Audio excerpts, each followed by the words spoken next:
আমরা যখন কোনো কিছু বুঝতে না পারি তা আমরা কার কাছে জানার জন্য যাই? কার কাছে যাই? ঠিক বলেছেন, কার কাছে? গুরুদেবের কাছে।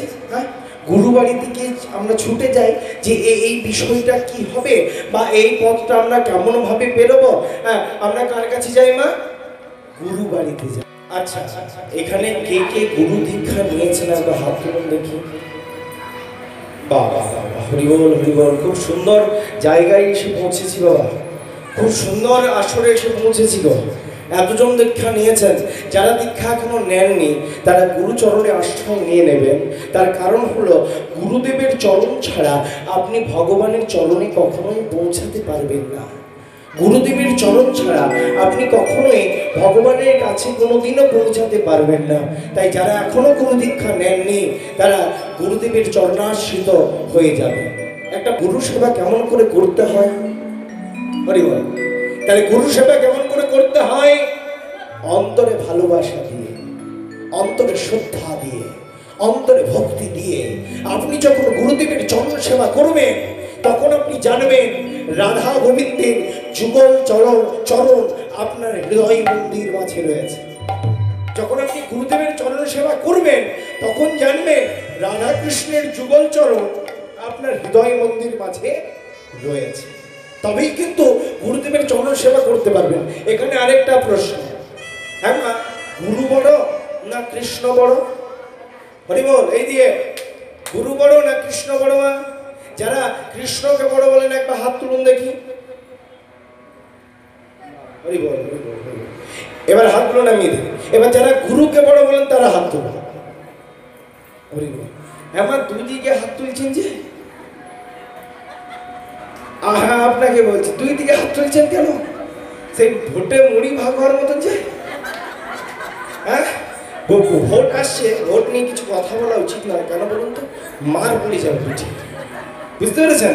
দুটি দলে ভোটে দাঁড়িয়েছে, তো দুটি দলে যেই না ভোটে দাঁড়িয়েছে, কোনো বাড়িতে 18টি ভোটার, মন দিয়ে শুনবেন, কোনো বাড়িতে 18টি ভোটার, অমুক বাবু আর তমুক বাবু দাঁড়িয়েছে।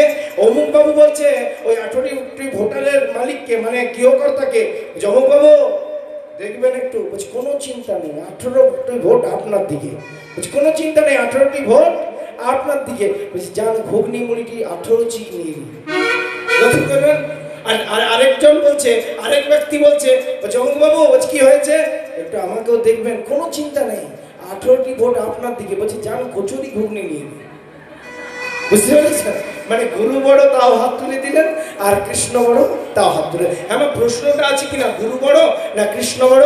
কি বলছে দেখুন, গুরু বড় না কৃষ্ণ বড় তোমরা বলো দেখি। গুরু আমাদের জ্ঞানের নয়ন, কৃষ্ণ বড় নাকি? বলে ধরি হরি বল, কৃষ্ণ বড়।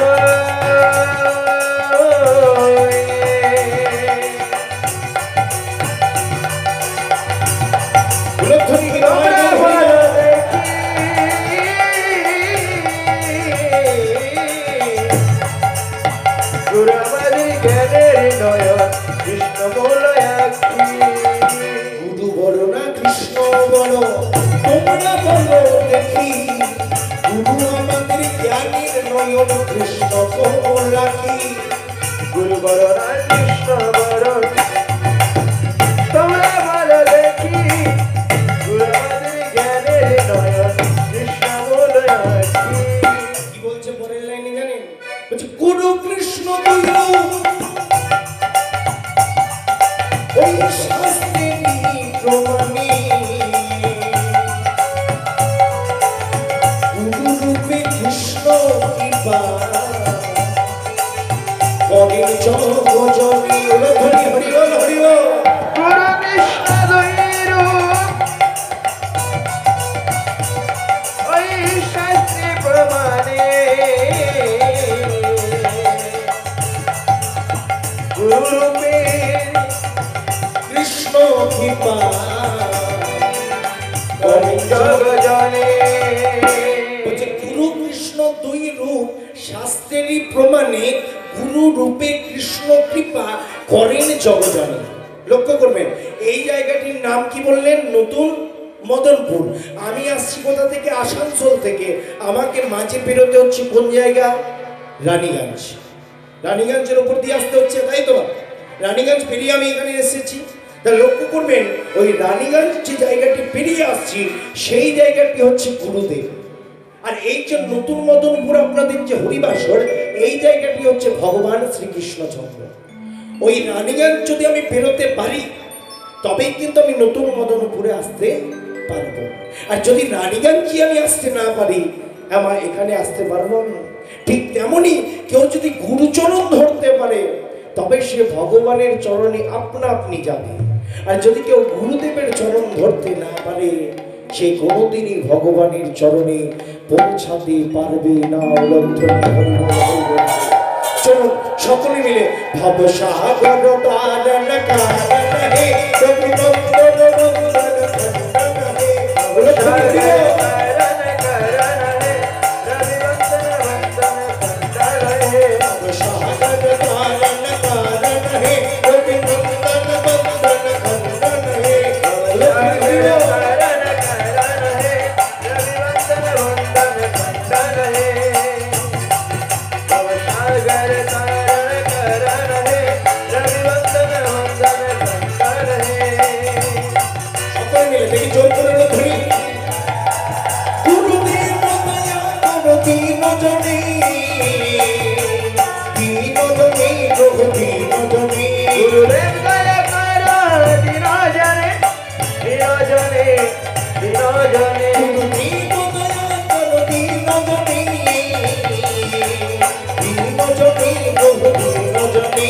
গুরুদেব দয়া কর বিরাজনে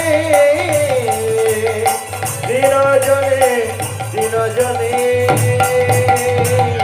দেখি দুটি বাহু তুলে সকলে মিলে, কেউ বঞ্চিত যাব না, সকলে মিলে জয় গুরু জয়